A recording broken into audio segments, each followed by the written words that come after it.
Chapter 6, The Root Cause.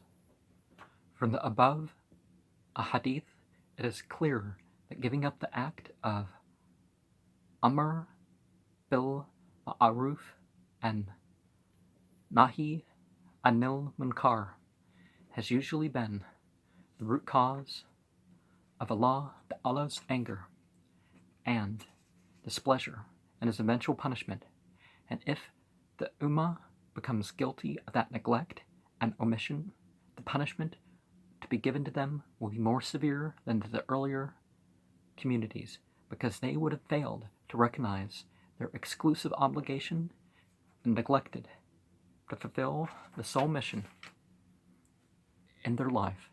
For this reason, the Nabi sallallahu alaihi wasallam has enjoined the act of Amr bil Ma'aruf and Nahi anil Munkar as the essence and spiritual feature of the faith of Islam, and giving up that act as the cause of decay and decline of the faith.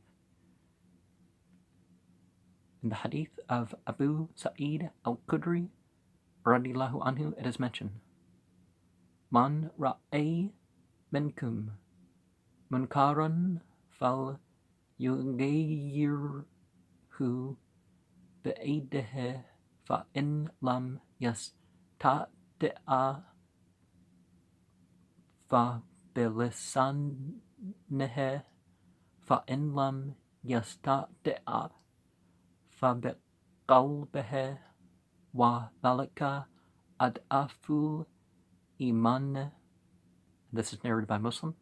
In other words, when any one of you sees the commission of evil, he should use his hands to change or prevent it. If he has not the power to do so, he should use his tongue.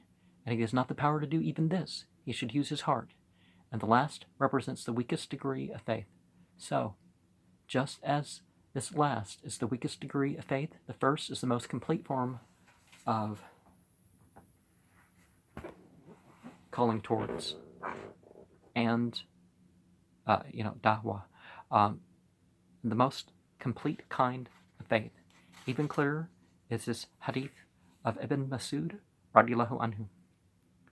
Ma min nabiyin ba'athahu lahu qabli illa kana lahu fi ummatihi hawariyun wana wa ashabun yaquduna bi sunnatihi wa yaqtaduna bi amrihi thumma innaha maklufu min ba'dihim kulufun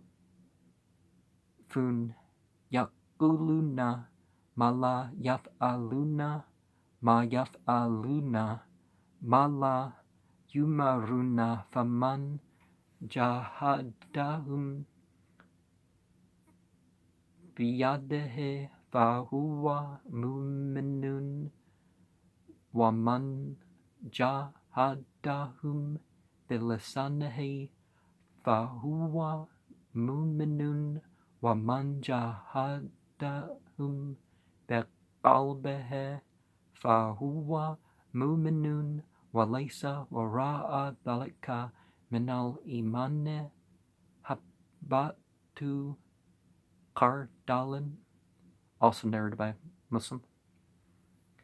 In other words, it is usual for God to so arrange that every exemplar prophet leaves behind a group of his companions who perpetuate his message, who follow it rigorously and preserve the message exactly in the form in which the messenger left it.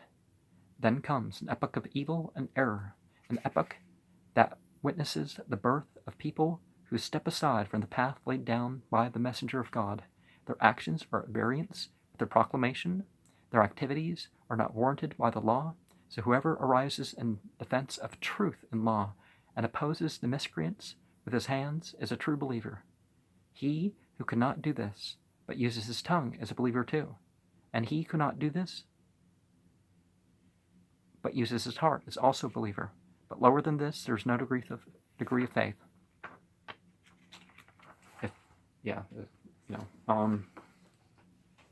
well, there's certainly the neutral point, but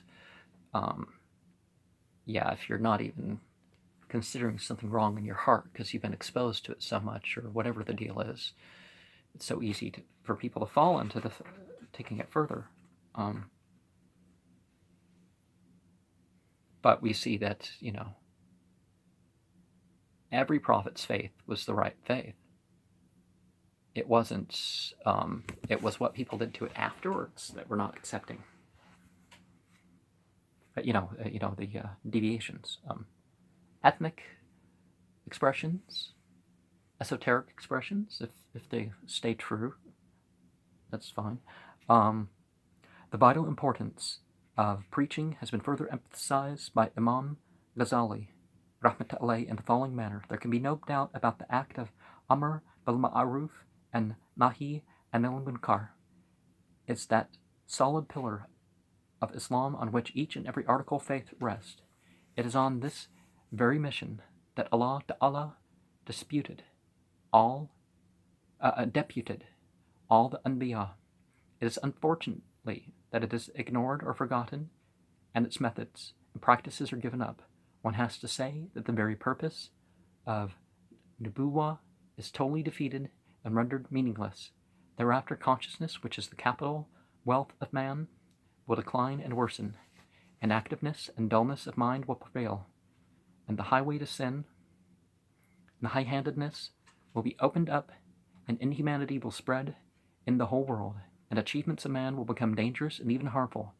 Human relationships will break down, civilization will be ruined, mankind will be reduced to utter moral poverty, but the clear realization of all this will come only on the day of resurrection, when all of mankind will be on trial before Allah Ta'ala, and be called upon to account for each and every action. Alas, alas, the fear has come true. That which has been feared is before our eyes. Kana amrallahi parra pada dura fa anallaha wa anna alayhi raji'un. There's no vowel marks on this, but I think that's fair enough. The Tower of Knowledge and Enlightenment has been destroyed, and its benefits and effects have been completely wiped out. Consequently, mutual disrespect and disgrace are common. Nothing of the grand relationship between man and his Creator is left in human hearts. On the contrary, man, like an animal, has become the slave of his desires. Indeed, not only is there scarcity of true Muslimin in the world now, but it is practically impossible to meet anyone who is prepared to bear hardship for the sake of propagating Islam. Any Muslim who dares take the steps to remove the present state of breakdown and destruction endeavors to revive the way of preaching and comes forward to shoulder that heavy responsibility will surely rank as the noblest and most distinguished being among all of mankind. He said this nearly 800 years ago. Well, nearly 900 years now, right? But his statement is very accurately applicable to us today. We must consider and calmly think out what is to be done in those circumstances. There are some well-known causes which seem to be responsible for the indifference that prevails today. These are discussed below.